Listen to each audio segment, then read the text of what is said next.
بسم الله الرحمن الرحيم. الحمد لله رب العالمين، والصلاة والسلام على خير خلق الله محمد وعلى آله وأصحابه الكرام وتابعيهم بإحسان إلى يوم الدين. ربنا أرنا الحق حقا وارزقنا اتباعه، وأرنا الباطل باطلا وارزقنا اجتنابه. ربنا آتنا في الدنيا حسنة وفي الآخرة حسنة وقنا عذاب النار. برزان وخشوستانم لخزمت واني أمويكان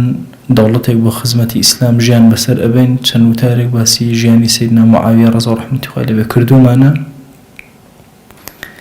أمر باسي فرقه خوارج ومعاملي سيدنا معاوية أكين رضي الله عنه وعليه بلغل أو فرقه يكمن فرقيك يكمن جروبك كلا أمة إسلامي جابوا بيته ودرزوا به جروبي خوارج جروبيكن كسرتاكي بنماكي هل زمني بيغمر وصلى الله عليه وسلم دركوت. طبعا هم فرقة كان لعالم إسلامي دو جورن، يا فرقيكي هواش بونتو لدين داري كال بونتو لهندي فكريانا لهندي بيروكيانا يان توند بون تجاوزيان كردو زيادة رويان كردو أواني كزيادة رويان كردو هل الرليان دا أواني كهواشيان كردو هل الرليان دا بلام خطر ترين فكريان أو فكريك وزيادة روي لدينا كردو تندي كردو لدينا. شو خوارج يكمن فرقية كدر أشياء فرقية كزور تند لدينا فرماشت من زورة كباسي أم فرقية أكا فرماشتي كي بخاري مسلم هي كأفرمي بيغمريان صلى الله عليه وآله وسلم دواي غزوة حنين هندك عالطون هاتوا بردسي لرواتك عليه ذهيبة لرواتك عليه ذهب هندك ذهيبة بمعنى كمك عالطون بلام عالطونك بابنا عالطوني ساغبو بيغمر صلى الله عليه وسلم كردي بشوار كس كأم توزيعاتي كرد هندي لقريش كان توربون وتيانا وانا أهل النجد هرهم يداب وتشواره في غمر يخواص الله عليه وسلم فرموا أنا مؤلفتي قلوب تازة إيمانا هنا ضليان خوشة كم بوا هميان قناعتيان كرت كسيك هات بناوي ذو الخويصرة هات مجلسي في غمر صلى الله عليه وسلم. طبعا لزماني أصحاب بيركانوا أصحاب شون ما ملاين لقل في غمر أكر صلى الله عليه وسلم آوي دزنوجي نأكو تسر عرز كشي أم كسهات بدنجي برز يا محمد اعدل ما عدلت بحق أي محمد عدالة النكر بحق في غمر صلى الله عليه وسلم زور تورو اشتكي زور نامو لروايتك أفرمي سري كتشلو رشيكي زور تشرو بريهو دنجيكي درو أويهو في غمر صلى الله عليه وسلم فرمو هاوار بوتو أقر من عدالتنا كم نسرزي كي إيكا أجر من فرمانا كان يخوى جيبا جنكم كي جيبا جيئكا. خالد كوري وليد للرواياتك عمر كوري خطاب للرواياتك هندق لأصحاب فرميان أي بيغمر يخوى صلى الله عليه وآله وسلم إذن بدين لقردني أم منافقة فرموي لا لعله أن يكون يصلي نوكو أمن يشكا نبادا نوش كربس وكان نوش زور خاصتي قوري تاكشتيك إنسان كرزقار أكال لأغير بريتي للنوش بيغمري صلى الله عليه وسلم منهجي نبوي أبو شوازي كسي كان نوشكا رقو تنمية برانبري نبادا نوشكا. إمام خالد حالتي كروي فرموي وكم من مصل يقول بلسانه ما ليس في قلبي. أي بيغمري صلى الله عليه وسلم شان كسي نوشكا بزمان نوشكا خو بدل نوشناكا ضلي بأجاي غافلة. فرمي بيغمر صلى الله عليه وسلم من بور وانا نكرم كدلي خلق كنكم إنجا سير كم كدلكم كن كسير كم زماننا وشيتيا ما سيري ظاهريك لا أشكر يا أم كسكسيه خواناس ودين دارو نيجكات وكتايبي. أفرمي بيغمر صلى الله عليه وسلم سيري كسكي أكر كسكي بشتي كردو بأول رشد حسابه ما زكاش نكرت. أفرمي ثم نظر إليه وهو مقفن بشتي سري لبيغمبر صلى الله عليه وسلم رشد فرمي إنه يخرج من ضئضئ هذا قوم يتلون كتاب الله رطبا فرموا هاويني أمانة قوم يقدر أسن قوم يقدر أسن كتاب إخوة أخواننا وزول بطروا باراوي بلام لا يجاوز حناجرهم لقريا الناس تخواروا تنها لقردنيانا لمليانا لسريانا تنها وندي لبنيان كردوا فرموا يمرقون من الدين كما يمرق السهم من الرمية شون تيرك در أتشي لكوان أبو شوازا أمان الدين در أتشن طبعا فرمايشتكان زور زورا يشك لفرمايشتكان أفرمي يخرجون من الدين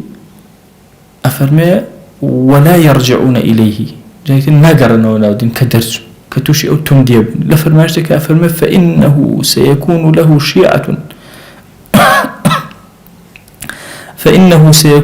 شيعة شيعة جماعة بخويكو أكاتوا يتعمقون في الدين حتى يخرجوا منه قل أبناء الدين حتى هو ليلة الدين دارسن كاو دين أو وسطيته نأبي أو قل ببيته نأبي أو سطحيش دسيلة بالبدأ لروايتك فرمي يخرجون من حيث فرقة من الناس لكاتك اختلاف لبين خلق ومشاكل لبين خلق لو كات أمان السردر أهينا فرمي اشتكي زور جي سرنجة لباسي خوارجة أفرمي كلما طلع منهم قرن قطعه الله هر كاتي اللي شوينك والسريان درهنا خوا سريان قرتين قطعه الله الراوي كأفرمي بيغمر صلى الله عليه وسلم تا بيز جرم كلمة دوباره كردو بيتكرو كلمة طبعا لك الحديث زور نوازة كان أفرمي بيز جر فرمي كلما طلع منهم قرن قطعه الله للرواية كأفرمي أو أكثر للرواية كأفرمي تشل جر فرمي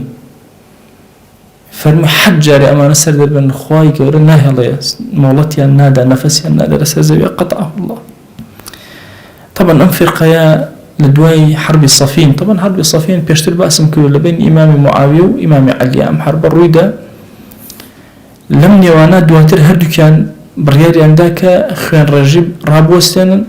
والتحكيمي دو كسيان كل كسي لطرفي أمبر كسي لطرفي أوبرو كشكان كتايب هنا أمانة حافظي قرآن بون قرآن لبر وحافظي قرآن بون للدوري الشركة وسام الشركة باش دارين ناكر زور أهنو يقول أهبار النبي لم كاتوت لا حكم إلا لله هيش حكم يقناخو إلا حكم إخوان نبي تكفير إمام عليان كيرت تكفير الصحابة بلا طبعا زور آسان بومان تكفير أبا موسى أشعري عمرو بن العاص معاوية دولي أموي هرهمويان إنجا لنا خليفة كانت تنها خليفة أبو بكر وخليفة عمر كان أمدوانا خلافتين دامزلو إمام عثمان سرتاكي دامزلو أخيركي دامزلو تكفير ينكر إمام علي وتان أول كده مزاو لدواي تحكيم هو كافر هو إيه طبعا أم فكرة زور خطرة شايعي كربنا جهان إسلامية وإمام علي زور هولي لقلا دان زور محاولي لقلا كردن أوانا لشوينا كاكوبنا بنامي حروراء بويا بيان أوتي فرقة حرورية فرقة حرورية لو سرچاوي قرتو إتر آراي شازي خوان لفقه إسلامية زورشتي سير خوان بو خوان نالن بو خوان نالن محكمة بو خوان نالن خوارج خلقي تر أمناوي لنا لدواء صفينة وإمام علي فرم من خارج لإما بويا نالن لنا خوارج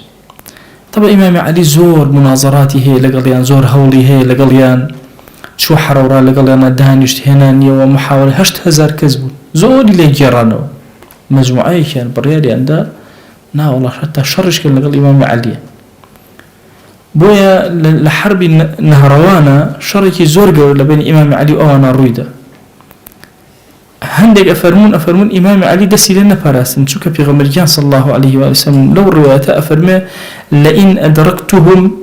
لأقتلنهم قتل عاد وثمود أجر من بيان جيشت بالرجل دروجان شون عاد وثمود لنا وشون أهلنا يا نبأ بوين الصحابة أجر أمانة شيء مثلا نيجان أكر حتى أفرمي أمانة هندي كان نوتشوان ينحرهم الرجبو بوند سجدين بردبو كاتك ابن عباس شولايان أفرمي لهم دوي كدوي النحل أفرمي مع عسكر كان لدور وقرمي هذا أو آخر قرآن خاندن بون دائما لقال أمانة شهمو صحابة دسين لنا باراستن وأماني كوالا نهروان نجاتيان بو كان كسيكي كم بون دسيان كل دو جاي كتير بلاو كرنوي فكرة كي خوان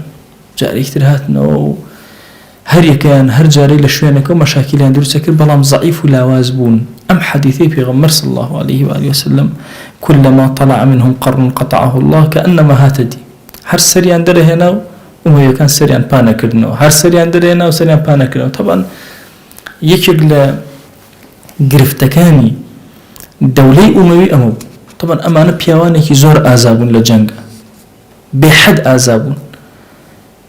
و زۆر کاتی جێشی ئومەویەکانیان ماندوو ئەکرد. بۆیە معاویە ڕەضا ڕەحمەتی خوای لێ بێ زۆر وریایانە هات هەندێک لە قائیدەکانی زمانی ئیمام عەلی لە جەنگی نەهڕەوانە کۆ کرد. ئەمریکا بە مغیرەی کوڕی شوعبە لە کوفە فەرمووی ئەمانە کۆکەرەوە بەمانە جەنگی ئەوانە بکە. لایەک ئەم دوو تەرەفە هەردووکیان لاوازە بن بۆ ئومەویەکان باشە وەکو سیاسەت، لایەکیش غەیری ئەمانە نەبێ کەسێکی تر نییە، چونکە ئەمانە لە خزمەت ئیمام عەلیە شەڕیان کرد، دەستیان لێ نەئەپاراستن. ئەیانزانی کە ئیمام عەلی دەستی لێ نەپاراستون، بۆیە زۆر جەریئانە شەڕیان لەگەڵا ئەکردن. خەڵکەکەی تر سڵی ئەکردەوە لەبەرەوەی ئەیبینی خەڵکی نوێژن، خەریکی نوێژن، خەریکی قورئان خوێندنن. چۆن جێشی مسلمانان مەسەلەن بە الله ئەکبەر و بەوانە عینن هێرشێ ئەوانیش بە هەمان شێواز بەو شێوازە تۆزێک حرەجێک هەبوو، بەڵام ئەو مەجموعەی کە لەگەڵ ئیمام عەلی بوون هیچ حرەجێکیان لەو مەسەلە نەبوو. بۆیە ئەوانەی کردە قائیدی جێشەکە و ئەوانەی هاندا بۆ ئەوی جێش لەناو ئەو جێشا بن وەکردنێ بەرپرسی ئەو کارە. بۆیە لە زۆر شوێن هاتن ئەمانیان لە قاڵبدا کۆمەڵە صفاتی سیر لەمانە هەیە. زۆر غلو ڕۆچوونیان هەیە لە دینە، بەڵام ڕۆچوون بە فقهەوەنا، بە تێگەیشتنی شەرعیەوەنا، بەشتی زاهیری بچووکەوە. بەڵام لە عینی غلووەکە جەهلێکی زۆر گەورەیان هەیە. مسلمانان بەهۆی گوناهەوە تەکفیرەکەن زۆر بە ئاسانی. حتا عەبدوڵڵای کوڕی خەباب ڕەضا ڕەحمەتی خوای لێ بێ ئەفەرمێ لێ یەکێک لە جارەکانە عەبدوڵڵا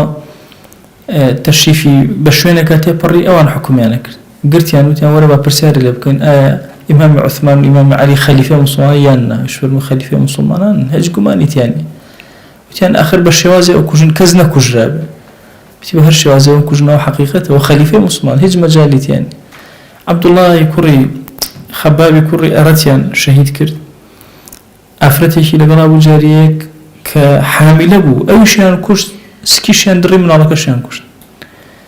بۆ ئیمامی عەلی ڕەضا ڕەحمەتی خوای لێ بێ پەلاماریدان لە مەسەلەی نەهڕەوانە. ئەفەرمێن لەگەڵ ئەما سەیری ئەم کارەکەن بزانین جەهالەتیان چۆنە. ئەڵێ ئەهلی ذیممە، طبعا ئەهلی ذیممە لەناو دەوڵەتی ئیسلامیە بۆیان هەیە مەسەلەن بەراز بەخێوکەن، بۆیان هەیە مەسەلەن سەگ بەخێوکەن، ئەگەر سەگ و بەراز بخۆن بۆیان هەیە بیخۆن. شەریعەتی ئیسلامی ڕێیان لێ ناگرێت چونکە حکمی دینەکەی خۆیانە، شوێنیان بۆ جێیاکرێتەوە لە شوێنی خۆیانە.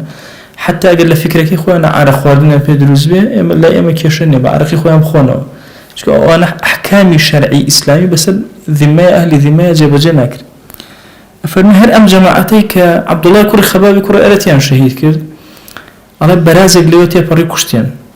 دوای پرسیاریان کەوتیان ئەم بەرازە هی ئەهلی ذیممە، ئەڵێن چوو پارەکەیاندا، پارەی بەرازەکەیاندا بە ئەهلی ذیممە. لێوە ئەوە خۆیان ئەپارێزیان خۆمان تووشی حەرام ناکەین، لێرەوە ئینسانێکیانە بۆ شێوازە سەحابەیەک لە سەحابەی پێغەمبەریان صلی الله علیه وسلم ئەوە شەهید دەکرد. بۆیە لە غلوویەکی زۆر جەهالەتێکی زۆر. اینجا تەعندان لە گەورەکان هەمیشە تەعنیان لە گەورەکان ئەدا، هەر لە دوول خۆی سڕەوە کە بەرامبەر بە پێغەمبەر صلی الله علیه وسلم ئەوەستێ. حتا کۆتایی ئەمانە کە خەڵکانێک بوون کە زۆر تەعنیان داوە لە پیاوە گەورەکانی ئومەت، هەمیشە بەرامبەر پیاوە گەورەکانی ئومەت وەستاونەتەوە. دائیمە بە گومانی خراپ مامەڵەیان لەگەڵا خەڵکا کردو، نەک لەگەڵ گومانی باش. یعنی دیقە دەدەی پێغەمبەر صلی الله علیه وسلم ئەم کەسە ئەم بێئەدەبیە گەورە بەرامبەری ئەکا لعله أن يكون يصلي، احتمال أم كسر نوێشکەر بێ، بۆیە پێغەمبەر صلی الله علیه وسلم چاوپۆشی لێ ئەکا بە گومانی باش لەگەڵ خەڵکە ئەهلی دین و ئەهلی عەقیدەی ئیسلامی مامەڵە ئەکەن، کەچی ئەوان بە زەن دائما سير أكن أم كسا مثلا إمام علي رضي الله رحمته عليه وتيان أبي بلي كافر بوم وتوبم كردو إن جاينا وجلد الصلاة. إمام علي شون اشتوى على زور حولي لقلادان دوای گەڕانەوە ولا قال لك گەڕانەوە لەناو کوفە وتیان وڵات تەوبەی کرد و بۆی هاتوونەتەوە. اینجا کێشەی ئیمامی عەلی خوتبەی دا هاواری کرد، لەناو خوتبەکە هاواریان کرد لا حکم إلا لله، حکم هیچ کەسێ ناخوا حکمی خوا نەبێ. مەجبور ئیمامی عەلی لە دوایە ئەو شەڕە گەورەی لەگەڵا کردن و شدەتێکی زۆر گەورەیان هەیە زۆر تند لەسەر مسلمانان زۆر نەرم لەگەڵ کافرن ئەوە صفەتەکان بۆ بە درێژایی مێژوو جارێکیش عەرزم کردن شێخی گەیلانی ئەفەرمێ 15 فرقە لە خەواریج هەن ئەفەرمێ هەر 15 فرقەکە لەناو ئاگران دەمن کەس ئەوە بە سەریحی قسەی لەسەر نەکردن وەکو شێخی گەیلانی لە غۆنیایە باسی کرد ئەفەرمێ هەر 15کە متتەفقن لەسەر صفەتێک ئەویش ئەوەیە هەر ئیمامێ لە خۆیان نەبێت نوێژی لە پشتەوە ناکەن تەوە زۆر کات گەنج ئەم حاڵەتەی بۆ دروست ئەبێ نوێژ لە پشتی فڵانەوە ناکەم بنێ ئەو فکرەکە ئەساسەکەی هی خەواریج فرقەکان اینجا ئەم فرقانە لە بینی یەکترە منهجێتێکیان نەبوو لەسەری بڕۆن بۆیە هەر جەماعەتێک لە جەماعەتێک ترە بۆ جەماعەتێکی تری بە کافر ئەزانی هەر مەجموعە لێ ئەبوو لەوەی تر ئەوی تری بە کافر ئەزانی بۆی ئیستیقراریان نەکرد خاوەنی حەضارەتیان نەبوون بزانین لە زەمەنی معاویە ڕەزا و ڕەحمەتی خوای لەبێت چۆن مامەڵەی لەگەڵاگەن تەڵێن معاویە سیاسێکی زۆر گەورە و عاقڵێکی زۆر وریە هات لەناو هەموو جیهانی ئیسلامیە بەشێ لە ئیشەکانی بریتی بوو لە سەرکۆنەکردنی خەواریج بەڵام چ سەرکۆنەکردنێک هەندێکیانی ئیقامەی جەبری کردبوو ئیلا هەبێ لەو شوێنە بژی مراقەبەشی لەسەر دانابوو هەندێکیانی لەناو سجنە دانابوو مغیرەی کوڕی شعبە و زیاد و ئیبن زیاد و کێ ئەوانە مەسەن ئەو لە بەسڕە ئەو لە کوفە بەتایبەتی لە بەسڕە و کوفە لەم دوو شوێنە مەڵبەندی گەورەی خەواریج بووە ئەفەرمێ هات هەر هەمووە یا لە سجنەوە یا ئیقامەی لەسەر دانەوە هەندێکیان ئەیکوشتن هیچ مەجالیتیان نەهێشتنەوە حتا ئیبن زیاد هەندێکیانی هەڵواسی طبعا ئەو هەڵواسینە لە شەریعەتە دروست نییە ئەفەرمێ تەنها ئەمە لە پێناوی ئەوەی کە بترسن ئیتر بگەڕێنەوە چونکە زۆر بە شیدەت مامەڵەیان خەڵکی موسڵمانە ئەکرد و عەزەتی خەڵکی موسڵمانیان ئەدا اینجا سيدنا معاوية رضي الله عنه بين اللين والشدة إذاني أمانة خواني قرار نين خواني عهد وبيمان نين خواني قصة كردن نين زور زحمة دقلانا ما ملا أكره بو زور بالشديدي خويو أتباع كان شي ما ملا دقلا أكردن كان دين ثورة وشورش يعني كردو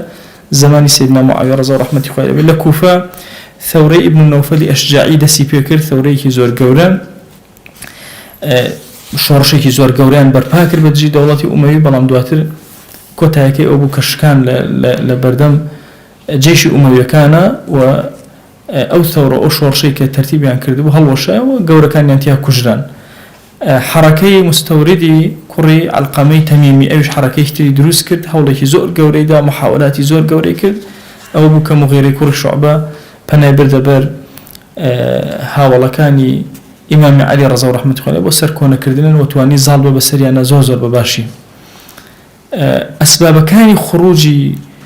خەواریج وردەوردە بەدەستەوە نەمابوو هۆکاریان بەدەستەوە نەما بۆچی بڕۆن بەڵام ئیمامی معاویە سیاسەتێکی زۆر قوی بەکارهێنا چونکە ئیمامی عەلی ڕەزا و ڕەحمەتی خوای فەرمووی ئەمانە قەت عەتیان لێ نابڕن ئەو مەعاش و دارایی و ئەو بایعەیە کە هێنا لە دەوڵەتی ئیسلام هەر وەریان نەگرت فەرمووی ئیخواننا بەغەو عەلەینا برای ئێمن و زیادەڕەویان کردو بەرامبەرمان هەڵگەڕاونەتەوە لە ئێمە بەس ئیمامی معاویە یەک فلسینە ئەدانێ هەر کەسێ بەحاڵ بۆنی خەواریجەتی لێباتێ پارەکەی ئەبر معاش و عەتاکەی ئەبر ئەمەش وهای کرد تەواو لاوازیان بکە چونکە مەستەری اقتصادیانە مەجبور بوو کەسابەتکەن مەجبور بوو ئیشکەن فریای ئەوە نەکەون کە ئەو وتی ئەوانە بکەن ئەبەر ماڵ و مناڵ و حاڵ و ژیانیان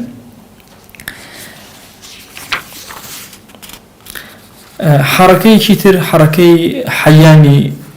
کوڕی ضبیانی سولەمی حرەکەی یەزیدی باهیلی لقد سهمي هجيمية حركي قريب أزدي زحاف طائي إنجا عروي كوري أدي خارجي والحال أمان هرهموي سبحان الله هر بيني فترة وفترة مجموعة لمانا يا لبصرة يا لكوفة سري عندنا هنا وسيدنا معاوية بدها وزيري خوي وردو دزالبو بسر همي أنا أما وي حكم تصور كان شنك لزمانی ئومەویەکانەوە تاتی زمانی سیدنا معاویە کە کاری کردو بۆ ئەوەی مەسەلەن فتوحاتی ئیسلامی زیاد کە و مسلمانان دابمەزێن و کارکەن هەموو بەدەستە جەمعی ئەوەندەش ماندوو بە بەدەست خەواریجەوە کە خەواریج زۆر زەربەیەکی گەوریان لە عالەمی ئیسلامی جیهانی ئیسلامیداوە بە درێژای مێژویان حتا ئەمڕۆ ئەو فکرەیە کە لەکوێ زیندوو بۆ زرێکی زۆر گەورە ئەدا خەلێکی زۆر گەورە دروستەکە لە یەکسەفی مسلمانانە زمانیان زبرە بەراورد مسلمانان تصور كمثلا تو خليفة مسلمانان بي كسيك بيت هاني خلق كوكاتو لسوي كخليفة كافر يعني تو تسيري أم دوش جوازة جوازك لبير بوشونا دي ورا أمتشون مثلا شون ما ملاي لقلاكي لكاتك أهل نيوجا أهل مزجوت أهل قرآن خندنا خو أجر فرماشت كاني بيغمبر نبونا صلى الله عليه وسلم أمانة يكز جرأتين أكريشان بكوجي والله فرماشت كاني بيغمبر صلى الله عليه وسلم هاني مسلمان دا لسرأوي هاني إمام علي دا لسرأوي كدسيان لنا بارزة وبدواء وشا بعام للجهان إسلامية دسيان لنا بارزة والله أمانة زريكي زور قوريان داو ميجوي خوارج لناو دولة أموية بتاوتي زماني سيدنا معاوية مزنده أكريه بچندين هزار كز لمسلمان بدسي أوان كجرا چندين هزار كز يعني تو تصور که بوچو که أمانة كيشكيان أولو مثلا بين جنديك بكجن أفرتي كان أكوج منالي كان أكوج قوري كان بچوكي هيج حساباتي كان بو خواني مسلمان نكردو بويا إيش قلوشتاني كزوزور ماندوبو بيوي سيدنا معاوية رضي الله رحمة الله بمثل مسألة خوارج كان أفرمي أجر بصلى بهندي بابلن عبر فوائدي هنا وأفرمي أجر إنسان سير سلوكي خوارج كلا زمن سيدنا معاوية أفرمي سيرك أمانة منهج كان نبو تنها يعني إزعاج حكم داريك بكن لكن أحد شامبيون أكره لا رسوي سيدنا دارنا كبكرانه تشلكز لشوينك وبلامرنا دا 400 كسيت لشوين يعني كأنما حرب عصابات بو لشوينك وأندال للجيشك شوينك مستقل يعني نبو أفرمي أما يكبو لسيما بارزة كانيان كخاوني هيج منهجيت يجنبون بوي هيج كاتجنين أتواني هيج كاربكن و بابرين بسركوتو زوريني إيش كان شورش كان إيشان انتقام يعني انتقامي براكان من ورقين ولا نهروان كإمام علي الشهيدي كشتبوني أفرمي لا زوريني إيش كان يعني أما بو يعني بطولي أو أنا بكينو بوي بردوام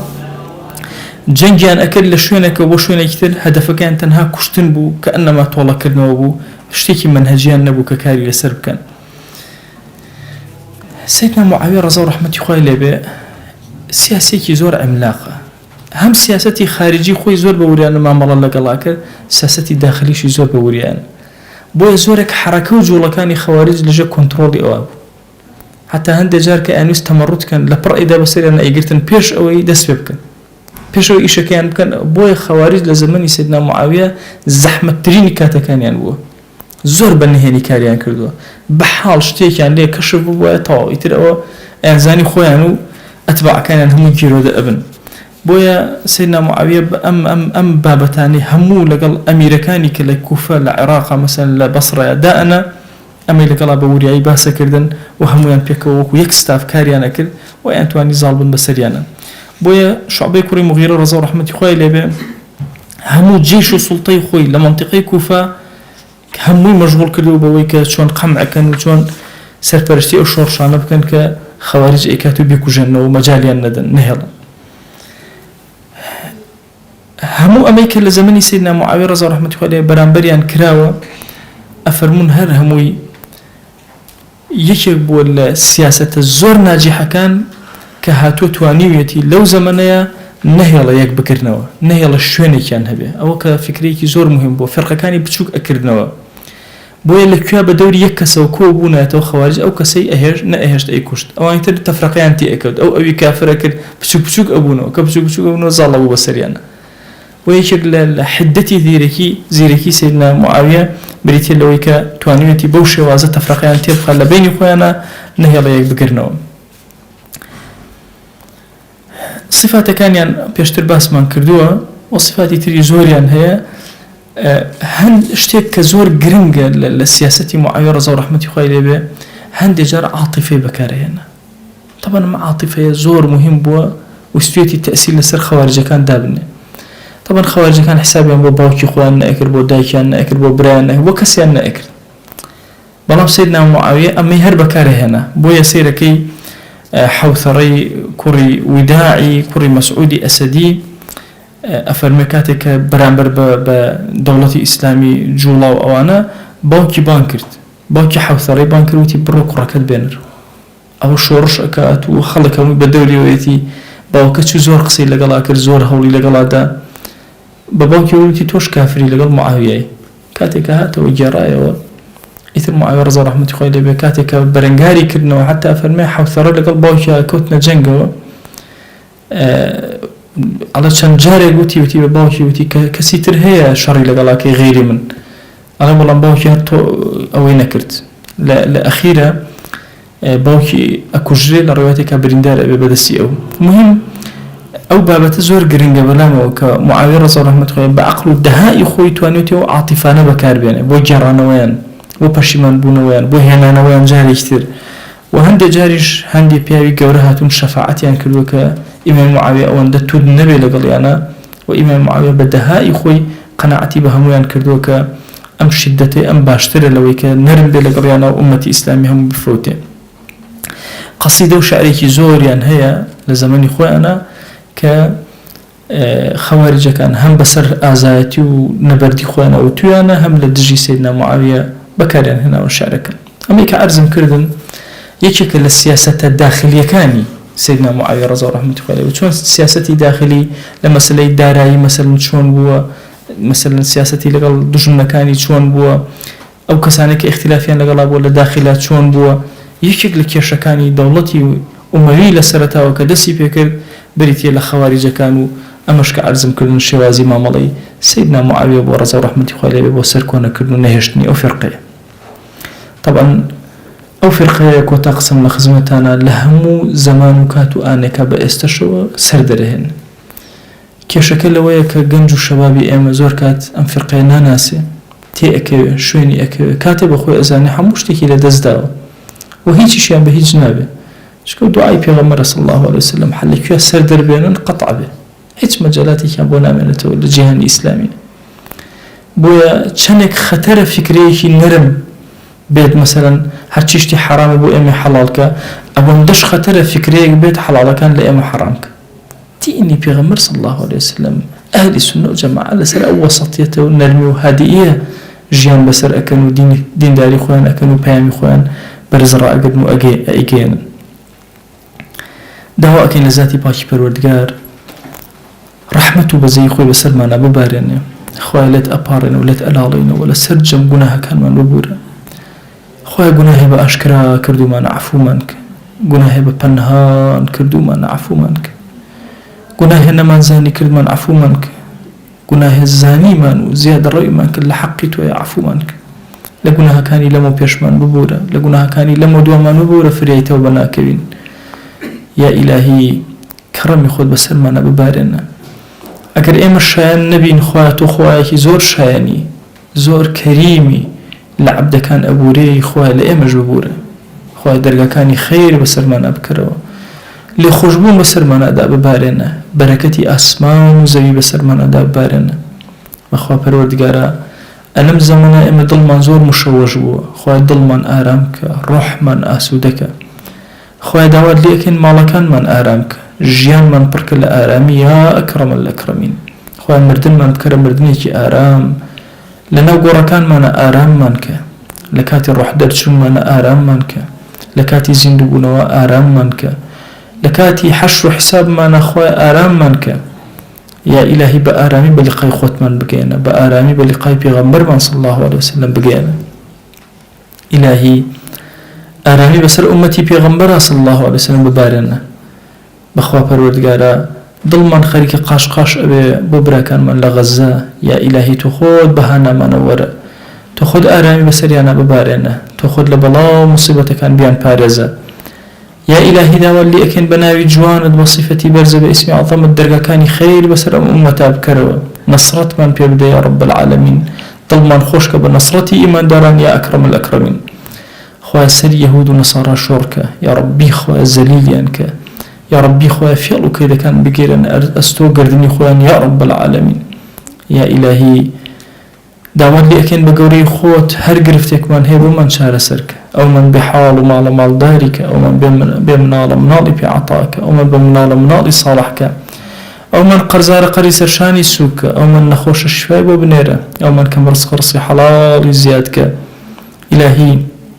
ئەو من زەحمەتێکی هەیە دەرگای خێری بەسەرا بکەرەوە ئەو من لە گوناهەکە گەوزاوە خۆی پێ چارەسەر ناکرێ تۆ چارەسەریکە یا رب العالمین خوای نێوچەوانمان بگرە بۆ خەیر نێوچەوانمان بگرە بۆ خواناسی بۆ تاعەت بۆ عەبدایەتی یا ئیلاهی لێت ئەپاڕێنەوە لێت ئەلاڵێنەوە بە ڕەحمەت و کەڕەمی خۆت و بەزەی خۆت كرمي خود بسرمانا ببارينا رحمتي خود بسرمانا ببارينا بخوا پروردگارا لهمو كات زيادة الأمر محتاج بركة بخير كاتمانا وبركة بخير جيانمانا وبركة بخير مال ومنالمانا وبركة بخير علممانا تو قوري خود خوا بركة بخير ولات ونجتمان مانا يا إلهي بركة بسر أمولاتي أما ببارينا كان يا وكان من برآوك يا إلهي بيركان من برآوك كان يا وكان من هالخلاوك بركة بسر زرعات مانا ببارينا بسر دار وبار ومي وكان مانا ببارينا بركة بسر أجل كان مانا ببارينا يا إلهي دوا لكن بركة بخير بازار مانو بركة بخير معاش مانو بركة بخير داهات مانو يا إلهي لد أبارن ولد ألالينا بركة بخير لشساغي مانو يا أكرم الأكرمين إلهي لقناهي دايكو باوك من مبورة لقناهي برا وخشكان من مبورة لقناهي خزان وهاوسر ومنال وچمن تا روج قيامت ببورة يا إلهي دا وليكن لقناهي ما مصاب قطاي من ببورة هركز ما فيكي بسر من لقناهي ببورة إلهي لقناهي مردو كان من ببورة تو قوري خود لقناهي مردو كان من ببورة إلهي لقناهي مردو أمتي بيغمر صلى الله عليه وسلم ببورة تابد أمردواني بكسو بنازن يا إلهي لقناها كان ببورة يا إلهي داولي أكين برحمته بزي خوت هر كارك أماني بيكين بو دين من بو دنيا من تو كار أساني من بوبك يا فتح تو درقاي خير من لسر بكروا خوايا داولي أكين درقاي خير وبركة بسر دلمانا بكروا درقاي خير وبركة بسر جيان مانا بكروا خوايا أمد داوي تشاك كاني دنيا دلي أكين يا إلهي داوي تشاك كاني آخرة دلي أكين يا ربي خوايا داولي أكين دنيا وآخرة من بوكو كروا تو قوري خوت خوايا برحمتي خوت نعمتي زورت بيداين بو من طاوك لمن ور مقرر وتكمليك وسرمان ويا رب العالمين يا إلهي نعمتك كان لجمار ناين شرم أكن أو دن نعمتك بعطاء كردوين أزانين كتو كريمي وزور بخشن دي ببيت داوا كاري عطاءكي ديتو قوري خود خوا الزليل سرجيق من مكة الزليل ناو نخوش كان من مكة محتاج دسي إنسان من مكة محتاج دسي نامرد من مكة محتاج دسي ظالمان من مكة الزليل بردسي ظالمان من مكة يا إلهي داول لي أكين برحمتي خوت وبكرمي خوت ببزي خوت يا أكرم الأكرمين صلاوي أم ظلمان دواني أم بقينا بيغمبر صلى الله عليه وسلم يك ناما لخزمتي أبينا إلهي أقرشي أم الشايني أو صلاة ونبين تخد شاين منك تخد صلاة وكان ماني بيبقينا إلهي داول لي أكين جفال نوان إيمو بيغمرا صلى الله عليه وسلم دروز مكة يا رب العالمين إلهي بمن يرى لو كساني كبدل بيغمريان صلى الله عليه وسلم خوش بأمتي أول من قرأ بشوين كوتي أول من قرأ لجير سبري الله يو حشر من كبر شفاعتي أو من بخا لبهشتا لقل أواكو من كروا لصاحي محشرة يا إلهي بمن يرى لو عبداني كآوي كوثر بدسي مباركي وأخواني يا رب العالمين إلهي لد أبارن ولد ألالينا وبرحمتي خود دعاء كان من قبولك خوايا دعاء كان من قبولك إلهي أجر شيء مشهر من دي بردم ديواني توبين بلام أزانين كتو زور كريمي دسي شرمن دكان ردنا كيتو دسي قناه باران ردنا كيتو دلي قناه باران ناشكيني دي إلهي داول ليكين دلمان مشكين ودعاء كان من جرابك قبول من لدنيا وآخرتها بدري آمين آمين والحمد لله رب العالمين وصلى الله على سيدنا محمد وعلى آله وصحبه وسلم تسليما كثيرا أبدا إلى يوم الدين خير لقناهي من شيء يجبور يخوال من قبولك يا ربي وموفق إن شاء الله.